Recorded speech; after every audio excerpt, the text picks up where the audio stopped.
সোমবার রয়েছে ছট পুজো। সূর্যদেবের আরাধনাকে ঘিরে উৎসব মুখর সারা দেশ। অন্যান্য জায়গার মতো সেজে উঠছে আলিপুরদুয়ার জেলাও। জেলার অন্যতম ছট পুজো ঘাট কালচিনির বাসরা ছট ঘাটে শেষ মুহূর্তের প্রস্তুতি তুঙ্গে। তৈরি হচ্ছে 500রও বেশি ছট ঘাট। প্রতিটি ঘাটে থাকছে আলো বাঁশের ব্যারিকেড, রয়েছে প্রশাসনিক নজরদারিও। আগামী সোমবার বিকেলে অস্তগামী সূর্যকে অর্ঘ্য প্রদান এবং মঙ্গলবার সকালে উদীয়মান সূর্যকে অর্ঘ্য দেওয়ার মধ্য দিয়ে সম্পন্ন হবে ছট পুজোর মহাপর্ব।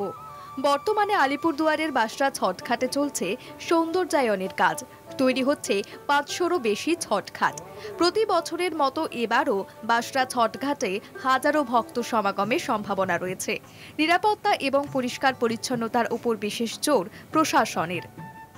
প্রতি বছরের মতো এবছরও কিন্তু এই বাসরা ছটঘাটে ছট পূজার আয়োজন করা হয়েছে। ইতিমধ্যে পূজার প্রস্তুতি চলছে জোর কদমে। নদীতে ঘাট তৈরির কাজ করা হচ্ছে, পাশাপাশি লাইটিংয়ের ব্যবস্থা করা হচ্ছে, পাশাপাশি এই নদীতেই भगवान सूर्यदेव प्रतिमाओं स्थापन करा होगा।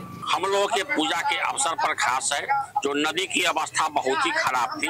नदी में हम लोग बांध करके एक चैनल काट करके एक धारा बनाए हैं, रोड बनाए हैं, लाइट लगा रहे हैं, पंडाल लगा रहे हैं, प्लस जो गंगा आरती का जो सीन होता है वो सीन हम लोग बना रहे हैं, प्रतिमा लगाने जा रहे हैं। जिनको जाने में जब पूजा छठ घाट पर जाने में असुविधा है वो गाड़ी की सुविधा उपलब्ध की जाएगी। এই বছর কিন্তু এই ছট পুজোকে কেন্দ্র করে এখানে গঙ্গা আরতির ব্যবস্থা করা হয়েছে। বানারস থেকে পুরোহিতরা আসবে, তারা কিন্তু এখানে গঙ্গা আরতি করবে এমনটাই জানিয়েছে পূজা কমিটির সদস্যরা। পাশাপাশি দেখা যাচ্ছে প্রশাসনের আধিকারিক, পুলিশের আধিকারিকরা ইতিমধ্যে এই ঘাট পরিদর্শন করেছেন আর সমস্ত বিষয়গুলি খতিয়ে রেখেছেন।